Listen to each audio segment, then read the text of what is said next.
Hi there, and thank you for checking out my advocacy project.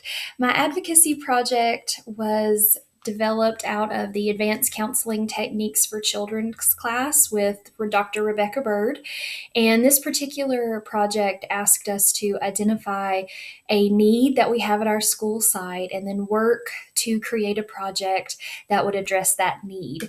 And the need that I had known that we had had at our school for probably the past couple of years was the number of students who came to me who were participating in self injurious behavior, or the number of students who were coming to me concerned about their friends who were participating in self injurious behavior and had disclosed that to them. So, our countywide policy is that if we know of a student who is self injuring or self harming, we will call home and let the family know. And that is just to make them generally aware of what's going on. And then also, the goal, the objective of that is to really open up dialogue between the student and the family. That's the ultimate goal with that. So, in calling home and alerting families, I have found lots of times that they are shocked, that they are in disbelief, that they are sometimes angry, not really understanding why their student would come to somebody at school and tell them, or let a friend know, but not come to their family and disclose that. And then sometimes they were also not understanding the purpose of why a student was self injuring. Did they do it for attention? I hear that a lot. And then sometimes they're thinking that maybe it is a suicide attempt. So, in all of those things, I knew that there was a lot of misunderstanding about what self harm was and why a student would engage in self injurious behavior. So, I wanted to create a parent workshop so that we could shed some light on self harm. And I first I approached my principal, and he was 100% on board. He agreed with me that that was definitely a concern that he had had as well. And and then thinking about leading a parent workshop about self harm, I thought, I do not really feel comfortable doing that because I don't feel like I am an expert on this topic, and I don't want to give out any wrong information myself. And so I emailed Dr. Bird with the dilemma that I was facing, and she promptly emailed me back. And it was such an aha moment because she said, "You don't have to be the one who does this parent workshop. It's a great idea. Why don't you find someone who is an expert in this field and just open your doors to them and allow them to come in and speak with your parents?" So that really helped to it took the blinders off for me. And so what I did is I invited Dr. Tim Perry, who is from Community Mental Health. He's from Frontier Health, and he had done a professional development for Washington County counselors a couple of years ago in regards to suicide, suicidal ideation, and also self-harm was a part of that, was a component of that presentation. So I contacted him, and he was very eager to come to school and share information with our parents. So what I did to publicize the event was I created a flyer that went home with every student, very basic flyer. I've attached it here as part of the artifact, so you can check it out. Very easily done on Microsoft Word or Google Docs. And then also created or I added to our school calendar information about the event. However, if you know anything about middle school students, you know that their backpack is oftentimes like an abyss. Things go in and then it just disappears. It never comes back out. So I wanted to make sure too that the event was publicized in ways that parents could immediately access it. So I put it on social media. I put it on our school's Facebook page. I put it on our school's Twitter account. So utilizing social media. And then also, if parents are signed up for Parent Connect, which is a text application, then we just type out a message to the parents and then they receive it. I also knew that because of the nature of the parent workshop, students might be hesitant to give their parents the information. So I wanted to make sure the parents knew what was going on without the student having to directly give them a flyer or the school calendar. So there were unfortunately only 11 parents in attendance, but I'll talk about that later on, as to what maybe we could do to rectify that situation. Why is this particular artifact my best work? I felt like it was really comprehensive in nature. And what I mean by that is it involved a research component. And then also, from the information that Dr. Perry provided, I created a guidance lesson.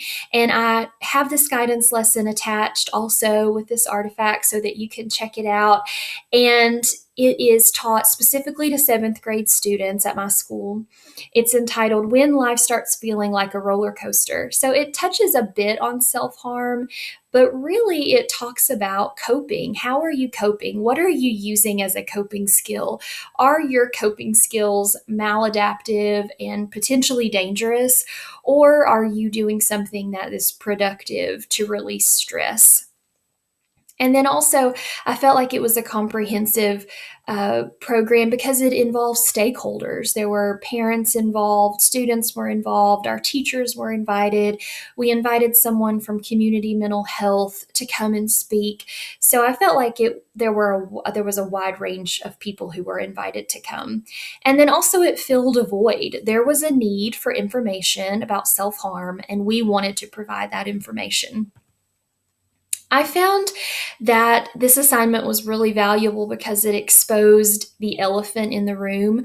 We knew that this was an issue on the school level. We knew that students were talking about and learning about self harm, especially from social media, which is so huge in the lives of middle schoolers. And then also, this assignment encouraged me to get out of my comfort zone.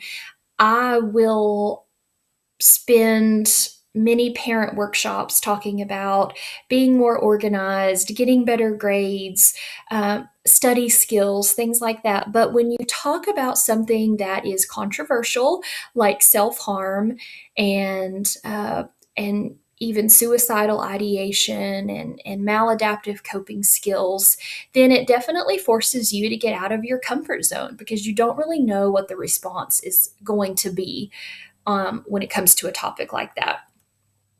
I ultimately gained from the assignment the knowledge that I'm capable of doing a parent workshop. Lots of times I will sneak into the agenda of a PTA meeting to present some information or piggyback onto a grade levels event to give some information to parents. But to do a parent workshop from start to finish, I had not ever done before. And the experience, whether it was from obtaining the guest speaker, advertising the event, arranging for the physical space, which we held the event in our school's library. And then we also utilized technology. He needed a computer and a screen, and we were able to provide that for him. I ultimately gained greater awareness for myself professionally about this topic. And then from that information, I was able to create this guidance lesson. Um, when your life starts feeling like a roller coaster, what are you going to do to cope with all of those ups and downs, not just in seventh grade, but when you're 20, when you're 30, when you're 80, how are you going to cope with all of those ups and downs? Was anything missing from this course or this assignment? I really think no. I loved this course. It was really eye-opening for me, very informative. I really liked that Dr. Bird used a variety of sources for us. So, journal articles and TED Talks, using the discussion board on a weekly basis so that we could ask questions, so that we could share what we had learned, and then also our classmates could respond, and we really created this nice dialogue back and forth. How did this inform my work as a professional? Like I said in the very first slide, we only had 11 people come to the presentation. And so, even from the outside looking in, it may have seemed unsuccessful. Really, from my point of view, I feel like I learned a lot, even though there were only 11 people there.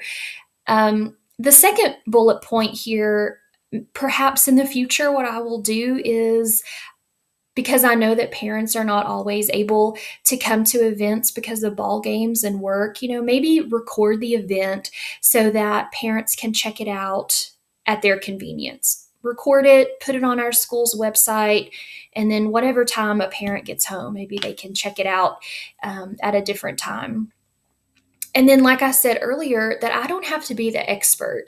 All I have to do is find the expert and then invite them onto our school grounds and open the door for them to share their information so that parents can get more knowledge. So I invite you to check out the actual artifact itself. I invite you to check out the flyer that I created, and then also I invite you to check out the PowerPoint or the Google slide presentation that I created for my 7th grade guidance class called When Life Starts Feeling Like a Roller Coaster.